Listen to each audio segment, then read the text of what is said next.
loolu nag mu am benn débat bu nga xam ne tamit posé nañu ko muy règlement intérieur u assemblée nationale ñu nag cee waxtaane li nga xam ne moom moo di magistrat yi nga xam ne dañuy war a ñëw assemblée nationale ñu leen di auditionné mu am nag ñu taxaw ne ànduñu ci. waaw kenn ki ci wax mooy le juge Yakham Keita moom nga nekkee ci pôle financier judiciaire moom nag dafa génnee xalaatam bécc ko ci. ne lu jëm ci wàllu googu noonu rappeler aussi ay dispositions yoo xamante ni am na fi déjà mais ci biir dispositions yooyu noonu moom daf ci wax déjà saluer na nag parce que moom nee na assemblée nationale bi règlement intérieur bi ñu amal nee na liggéey la boo xamante ni bu jar a saluer la. bari nag modification yoo xamante ni am na ci te loolu liggéey la boo xamante ni daanaka mënees na leen cee jaajëfal waaye moom mu am ci crainte par rapport ak l'article 56. bu règlement intérieur bu assemblée nationale bu yees bi nga xamante ni daanaka moom la ñu am ndax moom dafa jàpp ko ne règlement intérieur bu bees boobu noonu dafay jox ndogal ñi nga xam ne ñoo di parlement yi rawatina commission d'enquête commission des lois ak yeneen yi nga xam ne nekk na ci. pour ñuy mën a amal ab déglu ci ab magistrat bu fekkente ni dañ koy tuumaal ci yenn yi la. moom yaa xam kayit dellu si waat ne disposition yi nga xamante ni daanaka moom moo wàcc nee na la tax ñi daal di koo jël moom dafa jàpp ne doonul lu ñu toog ne au hasard rek mu yegg si nee na par hasard du nekkul waaye dafa fekk ne tuuma yi ñu fi tuumaaloon ab magistrat wala ay magistrat ci conseil constitutionnel da ko junjumee waxu ko directement ndax nekkul na yi ni mel moom moo wooñi ba ñu indi lu jëm ci wàllum disposition yi ni mel dal di koy becc ndax ñu ngi fi doon junj ne teewlu ay magistrat ci ay tuuma yoo xam ne ñoom la ñu amaloon ci seen ay mbir léegi nag dellu si waat na moom pour évoquer ne moom njaaxle gi mu am mooy article 56 boobu la ndax nee na article boobu noonu mën na imposer benn comparution boo xamante ni moom lay nekk le serment obligatoire di prévoir également des sanctions pénales te boobu noonu article 55 suivant code pénal autorisé na recours ci ñi nga xam ñoo di force publique yi notamment l'article 62 alinéa 2 pour ñu permettre saisir procureur de la république en cas d'infraction bu fekkee am na l'article 57 éléments yi moom lay traduire pour dynamique boo xamante ni quasi juridictionnel moom lay nekk te l'article 25 de la loi organique numéro 2017-10 portant statut magistrat un magistrat ne peut être auditionné même à titre préliminaire par le procureur général près de la Cour suprême par un pair habilité et uniquement avec l'autorisation expresse du ministre de la Justice kon juridiction boobu noonu ba fi ñu tollaale nii moom kese moo amagum autorisation wala doyo di déglu mu ne juridiction boobu noonu ak kawe gi mu kawe mu war a mën a teewlu ki nga xam moo di ab magistrat dafay wane déjà fullaal ak gëdd bi nga xam ne jox nañ ko un magistrat kon moom mu jàpp ne loolu kese déjà doy na mais bu fekkente ne dañ cee boole waale ci autorisation ministre de la justice ay député mën nañoo teewlu ab magistrat moom dafa jàpp ne loolu mën na jouer ci aspect yu bëree bëri benn bi mu lim ci ne mën na yóbbee ba transparence am maanaam mu nekk ku équitable par rapport ak liggéeyam dafay causer problème beneen bi nee na tam li mu am comme doyo loolu aussi mën na ko wàññi waaye ci benn également aussi mën na yóbbee sax ba yóbbee nit ki xelam dootul darate ci bépp liggéey boo xam ne daanaka mu ngi koy entamé jëm ci wàllam kon moom dafa jàpp ne li gën mooy disposition yi nga xamante ni moom la code pénal bi tegaale déjà ak juridiction bi nga xam ne moo leen war a teewlu loolu doy na mu doon loo xam ne dañ koy teggum mais du jëm ci wàllum di leen yóbbu assemblée nationale ñi leen di teewlu loolu bokk na ci li nga xam ne mën na fànq lu bare bare ci liggéeyu ay magistrats mais wàññi également surtout seen ay doyo waaye li ñuy wax ak tontu du forox l'honorable député Amadou Ba mi nga xam ne moom tam membre la ci biir kii boobu noonu moom moo jël ci commission boobu noonu moom moo jël ab tontu daal di koy jébal commission ad hoc bi moom moo jël ab tontu yëbal ki nga xam ne moo di Yakham Keita mu koy xamal ne ko mu ngi rafetlu li nga xam ne moo di gis-gisam mais surtout jàngat bi nga xamante ni def na ko ci waaye moom tamit delluwaat pour saluer encore une fois commission ad hoc bi nga xam ne tegoon nañ ko ba amal lu jëm ci wàllum liggéey bi nga xam ne moom moo modifié article boobu la Amadou Ba di ci rappeler que ne article 56 bi c'est vrai oui li ci juge Yakham Keita wax waaw dëgg la règlement intérieur bi li mu ci wax également aussi dëgg la waaye nee na jëmuwaay ñoom fi ñu ko teg nekkul foofu la jëm nee na la waral loolu mooy que ne en tant que des parlementaires te ñoom seen rôle ak li ñuy xaar ci ñoom nekk di contrôler l'action du gouvernement logique boobu noonu ñoom ci lañ bëgg a wéyee ci biir branche boo xam ne concerne na le gouvernement du Sénégal ndax jàpp na ñëpp dañuy rendre ay décisions au nom du peuple sénégalais léegi mu nekkoon occasion yi daf leen di permettre ñoom sax même bu ko ñu mënti tuumaal ñoom ñu mën laa teewlu pour leeral li nga xam daanaka moo tukkee ci wàllum tuuma googu noonu benn boo xam ne yokku na ko ci mooy que ne ñoom na seen xel dal ndax woote gi lu dul leen neex rek ñu jël am magistrat ñëw ne ko becc naan ko waxal waaye nag ci biir dispositif bi dafa am leneen lu mu teg article 57 dafa ne 56 bi dafa ne mën nañ laa teewlu mais article 62 ba daf ci njàmbaas ne bu fekkee dañ ko bëgg kii mu bañ mën nañ koo jëli ji ñëw teg ko pour teewlu ko léegi mu ne loolu yëpp sax nag war na mën a nekk wuy li am la mais dans l'article 56 il y a l'autorisation du ministre de la justice ndax bu ministre de la justice d'accordul amul benn député boo xamante ni mën naa teewlu ci ab magistrat beneen bi tamit mooy que ne bu ministre de la justice nag d'accordé waaw foofu nga war a rendre au nom du peuple mais pourquoi pas ñu war la mën a jëli ñëw teg la pour nga leeral ci tuuma yi ñu amal jëm ci yow benn bi mooy que ne lu tax ñoom waruñ ci mën a tiit mooy du ay magistrat kese la yitteel nee na même ministre sax prévoir nañ ko fu mu toll nii ci biir règlement intérieur bu bees bi ci autorisation président de la république dañ lay teewlu ci péncum ndaw réew ma pour ngay leeral ci yenn tuuma yi lii mooy débat bi nga xam ne moo ajouté wu ci règlement intérieur bu bees bi diggante un magistrat et un parlementaire ba yóbbee aussi ñeneen ñoo xam ne jàpp nañ ne lu ñu war a mën a revisiter waat la parce que déglu naa ci sax même le député l'honorable l'ancien député du Chérif Montey également aussi mu wax ci parce que moom nee na aussi d'accordul mais député yi actuellement ni dañoo jàpp ne lu am na démb Cheikh Thioro maa ngi ko ci interpellé mais dafa jàpp ne lu teguwaale la et à tout moment il peut y avoir des propositions et des évolutions par rapport ak dispositifs yi nga xam ne moom la ñu tegu boobu Mouhamed ñu gis yile modification ci règlement intérieur bi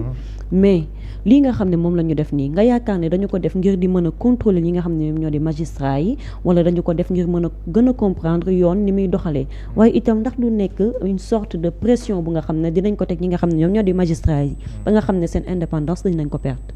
waaw xam nga dafay ñëw si suñu réew nu mu bindoo ak ñetti pouvoir yi nga xamante ni moom la ñu am lan lay interagir ak li ñu dund récemment ci Sénégal nga soogaa ñëw ci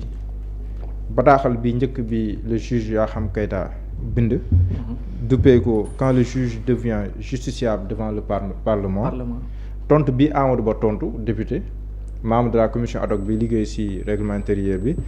ak tontu bi le juge Yakham Keïta tontuwaat wax na que lay yi nga xam te ni moom la Amadou Ba joxe nekkul luy ko convaincre loolu moom mooy bi mu mujjee génne mooy bataaxal bu mujj bi mais boo xoolee waxtaan bu am niveau la si ñoom ñaar te ku si nekk am na say exemple ak ay jurisprudence yoo xam ne ni indi nga ko ñëw teg say argument keneen ko mën koo teggi mais boo ko jëlee si suñu réew ñu bindoo dañoo am ñetti pouvoir l'exécutif le législatif et le judiciaire mën nga wax ne exécutif am na fu mu téye le législatif parce que am na yoo xam ne nii même bu ko législatif bëggee def faaw mu aviser le président de la république am na si benn wàllu aussi si wàllum session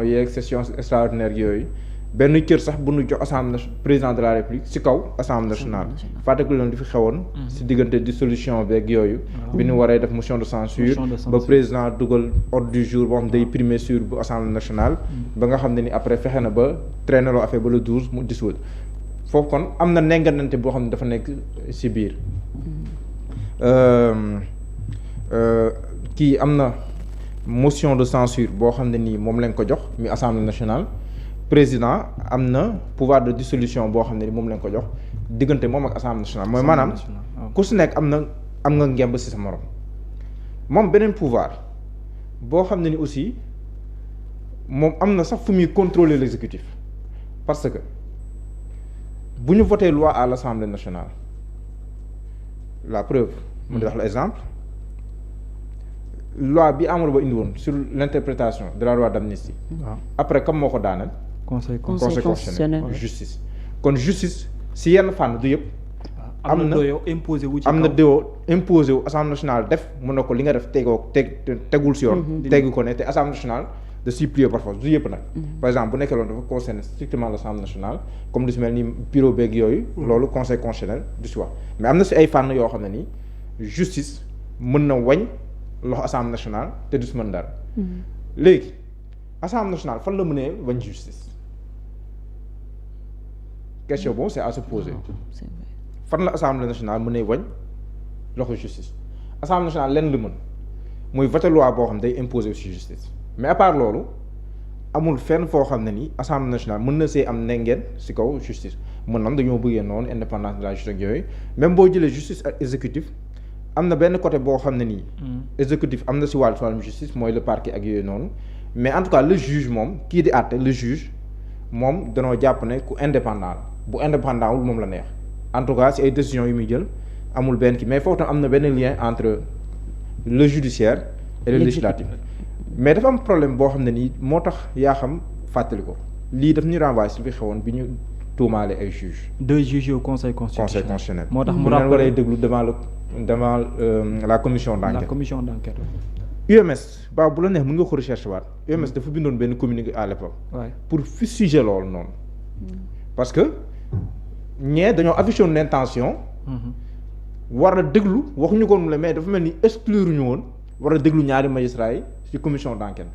or ñaari magistrats yi nekk ay hauts magistrats de la cour wala du conseil constitutionnel loolu ça avait fait débat te loolu mënoon na indi crise bu rëy a rëy ci réew après c'est vrai que dañoo teggi tànk parce que après lii xew mooy am na plainte boo xam ne si dugg te loolu ba léegi mi ngi ci maanaam quand la justice se saisit d'une affaire il n'y a plus possibilité de tenir une commission d'enquête parlementaire plainte duggoon na seeg yooyu noonu mais loolu maanaam bu président de la République Macky Sall arrêté wu woon loolu te à un moment donné sax mun a mel na ni àndoon na si parce que lépp lu waa APR doon def te su doon waxtaan ak waa APR te ñoom ñoo dàqandoo élection ñoom ñoo accusé ndoo ñoom ñoo def lépp mais loolu mënoon na indi crise bu doy waar si réew mi entre l'exécutif et le judiciaire entre le judiciaire et le législatif te exécutif dafa mel ni dafa jàppaloon tànk le législatif parce que Macky Sall ak ñoom war takk wàllu ak ñoom ñoo àndoon loolu mënoon na indi crise bu doy waar si réew mi entre ñaari pouvoir yooyu bu ñu mbëkkantee li dafa mel ni réglementaire loolu lañ bëgg a corriger ñu am possibilité ñu clarifier ko ñu mën a déglu parce que le député il peut se dire mais la moo tax man député man justice mun maa déglu même bu nekkee pour mu déglu ma faut ñu lever sama immunité parlementaire mais man awma benn possibilité pour déglu ab juge léegi nag immunité parlementaire bi député bi am mun ko oppose justice loolu man sama jàngat dafa mel loolu lañ bëgg a remplacer par l'autorisation du ministre de la justice boo bëggee assemblée nationale bëggee déglu ab magistrat mooy ku su nekk dañuy teg benn mbalaan bu dox sa diggante ak kee mais foofu nag ngay déggee li yaa xam kay te wax si réponse bu ñu def à Amadou Ba mu ne ko le ministre de la justice c'est une autorité mu ne ko fu mu toll nii ministre de la justice magistrat la mais ëllëg mu ne ko mais dans un passé récent ay ministre de la justice nekk nu woon ay magistrat ay homme politique la ñu woon est-ce que kon mën nga jël ab homme politique bëgg koo dénk kiiraayam bëgg a jël kiiraayu ay juge di ko dénk ab homme politique mais même le message bu nekkee magistrat sax c'est une autorité publique politique loolu le premier ministre wax na ko te c'est vrai loolu nag même bu premier ministre de la justice nekkee un magistrat ce n'est pas une autorité c'est une autorité politique parce que boo nekkee ci gouvernement le gouvernement il est politique même bu nekk aussi yow yaay jiite yow yaa nekk kilifaay procureur ak yooyu noonu donc de ce point de vue là aussi tant que kon assemblée nationale président de la République ñu ngi bokk gis-gis foofu mën na exposer le juge mais quand même juge yi protéger na leen te juge dañ leen war a protéger baax ci liggéey bi ñu xam te moom la ñuy def mais tamit am na ñu jàpp ne juge ni nga ko protéger aussi noonu la war a rendre compte ci yenn yoo xam ne nii bu ñu jàppee ne am na ay njumte yu rëy rëy yoo xam ne da ko def ci wàllum liggéeyam wala ay tuuma yu rëy rëy yoo xam ne da nga koo teg ci ndoddam ñoom am nañ seen procédure disciplinaire ak yooyu mais dañ leen protéger ba nga xam te nii jot ci ñoom yombul donc fu man débat la boo xam pour man ni ma ko gisee nii yaa xam Keita ak Amadou Ba duñ si mën si jógu parce que kii juge magistrat la dafa am ay préoccupations yu propres yoo xam donte ne moom nee na affaire bi wute naa ak ay corporatisme ak yooyu noonu mais le magistrat du mës a nangu lool waaw mais xam nga sax yaa ngi wax sànq mais même en 2000 bi ngay wax noonu 2024 bi mu amee la réaction de l'UMS waaw dafa tàbbi woon ci respecté mu ne la structure indique dans son document conformément aux articles 92 93 de la constitution et 9 de la loi organique nee na portant organisation et fonctionnement du conseil supérieur de la magistrature l'UMS tient à apporter les précisions suivantes aucune commission parlementaire n'a compétence pour entendre un magistrat surtout pour des faits susceptibles de recevoir une qualification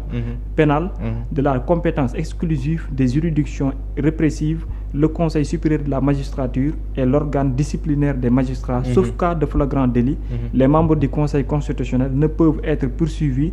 qu'avec l'autorisation du Conseil. Les décisions du Conseil constitutionnel ne sont susceptibles d'aucune voie de recours. Pour dire que cette commission d'enquête parlementaire dont on parlait, il n'y avait pas possibilité d'entendre les magistrats, parce qu'à rappeler au moment, c'était dans l'affaire Karim Wade, dañu doon tuumaal 2 magistrats ne leen ne dañoo nekkoon ñoo xamante ni dañ leen a ger moo tax ñu invalider candidature bu Karim Meïssa Wade. te gis nga lii bu mu la bett bu mu la bett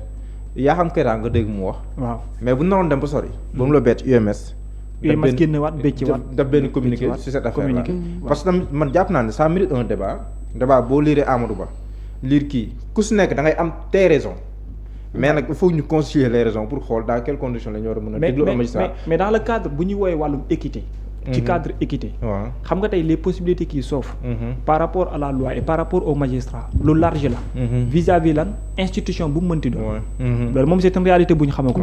mais parmi ces institutions bu dee ne institution bi ñuy wax exécutif la di président de la république moo am na ndogalam yoo xam ne daanaka sëgg na ci kaw institution yeneen yëpp. wala ci biir structure yi fi nekk yëpp. par contre l'Assemblée nationale en tant que institution moom dafa am ay limites. dafa am ay limites ci certaines choses. donc pour ñëw pour rejoindre est-ce que nekkul ne ci logique boobu noonu boo koy xool bu baax ci la ñuy jéem a chercher ñoom tam la possibilité d'avoir des moyens yu leen di mën a permettre en tant que ñuy contrôler les actions du gouvernement que ni autant ñu mën a contrôler les actions du gouvernement même envers des ministres pourquoi pas aussi le faire envers même des magistrats. pour éviter impunité mais nag Amadou Ba leeral na ne que. waaw mbir mi ce n'est pas l'objectif. waaw ce n'est pas de contrôler maanaam ni justice di doxee au fond. wala lu koy yaat mais. leneen la mais bon le service public. D'accord. de la justice loolu la ñuy saytu. exactement parce que le fait loolu de c'est justifier important. leur décision. voilà maanaam la commission d'enquête parlementaire n'a pas service vocation. public bi comme ñoom ñu amee vocation di voilà n'a contrôler pas service vocation public. Mais à s'occuper de questions disciplinaires yoo xam ne nii. c'est en interne. c'est en interne loo xam ne nii conseil supérieur de la magistrature ak yooyu noo ko lijjanti mais. très bien waaw. li jiital commission d'enquête parlementaire bi mooy nekk le service public de la justice. te nag la justice elle est rendue au nom du peuple. non service public boobu noonu askan bi ñoom la yitteel. moo tax te Amadou Ba parlementaires jël yi répondre wala travail au nom. Amadou Ba jël exemple par exemple la voilà surpopulation exactement carcérale carcérale loolu bu ñu si waree def gëstu il est normal et compréhensible que ñu war see mën a déglu ay magistrats mais man beneen est-ce que bu ñu xalaat sax si comme yéen réew ñuy def. bu ñu waree déglu ay magistrats par écrit lay nekk maanaam na koy bind yóndee. moom mu bind. parce que ñu ngi wax ne confidentiel na koy moom mu bind. delloo parce que nag beneen problème bi yaa xam di wax tamit loolu tamit bon. c'est vrai que nag boo koy xalaat tamit di nga xam ne tamit war nañ ci xalaataat bu baax. ban jëli bi. jëli bi. non mais jëli bi mooy complété non 62 bi mooy complété 56. waaw léegi jëli bi xam nga léegi dañoo ne. waaw conseil commission d'enquête parlementaire bi kenn amatul 5 xam nga bu njëkk bu la neex nga wuyu bu la neex nga doo wuyu. waaw léegi bu la soxlaa da ngay wuyu force. par force bu ministre bi validé déjà. boo bañee. waaw ñu jëli la. ñu jëli la et c'est comme ça que ça doit se passer Mohamed. mais non bu fekkee moom def na disposition boo xam ne matal na ne dañ laa war a déglu moom. waaw léegi soo bañee dañ laa war a jëli. mais lu may ragal mooy mu indi léegi jëli magistrat. moo tax yaa xam nga magistrat bi nga xam ne nii. waaw moom mooy njiital takk der yi. si bu leen soxlaa. kooku nga war a yónni ay takk der pour dem jëli ji ko. loolu quand même day indi conflit. ça peut poser problème quant à l'autorité bi magistrat bi soxla. mën na ko fragiliser quoi qu'on puisse dire parce que yow alkaati yi nga xam te ni yow yaa leen naan dem leen ngeen jëla ma Massamba. mooy li Senghor waxoon alkaati yooyu si wàllu moom la ñu yónni ne ko dama indi ma juge. mooy li Senghor waxoon kon loolu je peux comprendre. parce que est-ce que benn côté war na nekk problème parce que même ci biir militaire wala ci biir ñi ngi wax sànq arrêt de rigueur. mais tey am na une commission en interne buy. waaw c'est vrai. voilà alkaati day jàpp alkaati. mais je veux dire mais si magistrat bi am na foo xam moom moo fay patron wu. ñi nga xam ne nii takk der alkaati si leen soxlaa moom moo leen commandé moo leen naan dem leen ngeen jëlal ma Massamba.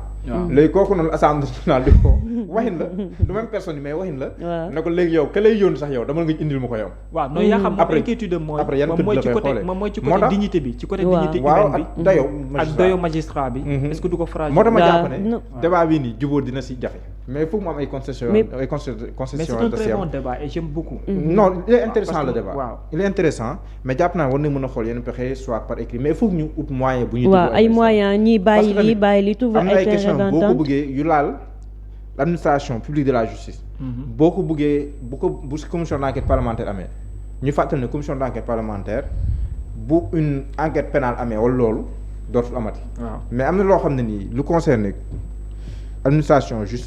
publique de la justice bu si commission d'enquête war a am boo dégluwul magistrat. enquête ba day des bu nu wax dëgg rek parce que yenn saa ñoom ñooy ndeyu mbili ji. or mënoo def benn enquête si benn mbir ba fa ndeyu mbili ji di dem di waxtaan ak ñoo xam ne nii leneen lañ si rek. kon il faut ñu xool moyen bu leen di déglu. oui mais Mohamed ci wàllum service public. est-ce que réellement sax war na mën a am une exception bu ñu demee ba ma leeral quoi. même un ancien président de la République. y a possibilité pour l'Assemblée nationale de l'écouter ci par rapport ak mbirum service public la. ci mbirum service public boobu noonu ñu ne la oui pour un magistrat même bu nekk en exercice ça n'est pas que da ngay ñëw pour dugg ne wala kii doxalinam wala yeneen mais wàllum service public la ñuy wax. l'Assemblée nationale ñu octroyé ko ay moyens pour mu mën a teewlu sax un ancien président de la République un ancien ministre de la République. léegi sax bii nekkul ay magistrat man pour man l'idée n'est pas du tout mal quoi mais fi ñu war a xoole ji mooy yan disposition la ñu war a mën a teg foofu d'accord naa fa mais par rapport à l'article 62 moom pour man foofu il faut être catégorique là-dessus xanaa kay ñu bañ ko def waaye bu ñu xasee bay yoonal moom article 56 bi article 62 bi mënta ñàkk mooy suñu leen dañ la war a teewlu mu toog la nga mu neex la nga toog ne noo wuyu juma te ministre bi joxe na ndogal non nañ la dem fobi par contre kay nañ xool nan la ñu war a mën a tegee de sorte que magistrat bi y a possibilité de répondre soit dafay nekk comme sous forme de question écrite sax parfois mën nañ sax jéem a côté boobu noonu wala leneen ak leneen ñu waxtaanee ko mais pour man aussi wàllum service public képp ku koy am war nañ mën a jox possibilité yenn institutions yi pour au moins ñi ñu mën di la teewlu pour xam wala di contrôler par rapport ça n'est pas que ne nag ñi exposer magistrat yi de sorte que doye bi ñu amoon sax éviter di leen fragiliser aussi bien vrai que dañuy bañ jëli moom jëli bi mooy problème bi yoo xam naa jëli bien vrai que dañuy bañ problème yow kese mais bon nañu xool parce que c'est un débat très passionnant et j'aime beaucoup par rapport en profondeur c'est intéressant c'est à revoir c'est à réfléchir da la war a jëli rek nga xalaataat kon keneen koy jëli war nga xool wala booy santaane ñu jëli war nga xool natt bu baax Mohamed ñoom dañuy santaane nañ ma baal ñu ngi leen di jaar bu baax leen nuyu mais bon léegi-léegi il arrive ku ñu leen indi leen ma ko par force de grève wala indi leen ma ko par force loolu dafay am pourquoi parce que la ñuy teg sur la table ça n'est une obligation pour ñoom ñu indi leen nit ki ñu teewlu ko tout comme également aussi comme service public le peuple parfois am une obligation da leen ne kii kat faaw ñu leewlu ko ci leneen peut-être dañuy jéem a mais nañ ko protéger de sorte que dañuy jéem a éviter wax nañ commission d'enquête parlementaire du laal lu bari si loo xam dafa concerne le juge dans l'exercice de ses fonctions yooyu maanaam même jëli bi risque bi ngi si xaar parce que fi ñuy ragalee jëli mooy nga def ñoom comme lu fi xewoon par exemple mbirum corruption léegi cas pratique corruption bi rek bu nekkoon ne par exemple dañoo comme mbirum corruption yi kon jamono ji la amee nan lañ koy traité loolu tam c'est une question bu nekkoon ne waa PDS dañoo am ay preuves tangibles yu ñu teg sur la table nan lañ koy traité c'est vrai aussi nan la justice di amal taxawaay par rapport à cela loolu je pense que foog ñu xalaat si bu baax a baax je pense que aussi c'est une façon de mise en garde comme ni par exemple nga bañ a sentir une sensation de superpuissance les députés que mën naa def sans conséquence les députés appuient les juges pour bien faire leur travail parce que c'est eux qui votent les lois loolu benn côté am na donc les juges également aussi nañu appuyer les députés pour que ñoom aussi ñu def seen liggéey na ko waree ci benn côté yéen ñaar ñoom ay xaritu neen ngeen donc réflexion war na mën a dugg ci sens ñu togg pour man sax laaj na lu mu gàtt commission bi ko def seulement léegi nag voté nañ ko pare waaw mais mën nañu wut ay possibilités amaana conseil war na mën a def un contrôle voilà très bien mais même s'il le faut Mohamed commission bi ci jëmbam na sàkku toog ak ñoom pour ñu gën a la première question mooy est-ce que conseil constitutionnel mën na àddu si règlement intérieur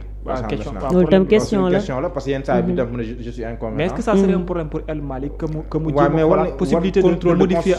waaw comme ça ñu xool parce que aussi dafa mel dafa am ay textes yoo xam entre l'article 56 dafay mbëkkanteeg charte bi nga xam moom moo tënk les magistrats dafay mbëkkante am na fi muy mbëkkante loolu tam il faut une harmonisation mais nag bu ñaari texte juwaarle woo bis gën a kawe mooy appliqué wu si beneen bi waaw bu ñaari texte bu juwaarle woo en droit bi si gën a kawe bu ëpp doy par exemple bu nekkee loi la ak constitution la ñuy appliqué si kaw loi bi mais nañ ko waxtaanee gën a harmoniser en tout cas man pour man ci logique boobu la ñu war a demee même bu nekkee voté nañ ko ba pare mais promulgué guñu ko le président promulgué parce que dafa am temps bon moom la ñuy xaar dina laaj waxtaan bu yaatu ay spécialiste toog daal di ko càmbar non commission ad hoc boobu noonu mën na wut une possibilité de s'asseoir avec des magistrats ñu def une nouvelle wala ñoom ñi déglu ñoom seen proposition dans ce sens lan lay ne nga xamante ni après déggoo dina am parce que gis nga ay affaire de loi kii nii dafa laaj parfois consensus parce que ëllëg gi mooy tax quoi en fait waaw te c'est bien aussi que yaa xam comme ce qu'il a fait soulever benn contradiction après pour au moins ñu mën a bàyyi xel que ne am na loo xamante ni même l'UMS defe naa war na mën a def ay jéego waxtaan entre l'UMS l'Union des magistrats du Sénégal ak commission ad hoc bi war na mën a nekk comme ça ñu xool nan la ñuy kiiwee mais xam naa ne moom point bi moom avant tout ñu mel ni waa PDS moom dina si sawar lool ak waa APR waa takk wàllu ma sa ànd leen xeer xam naa ne point boobu moom ñoom ñoo si gën a sawar sax baa ma waxu mën a sawar parce que PDS lañ bëggoon ba élection bi ñu koy waajal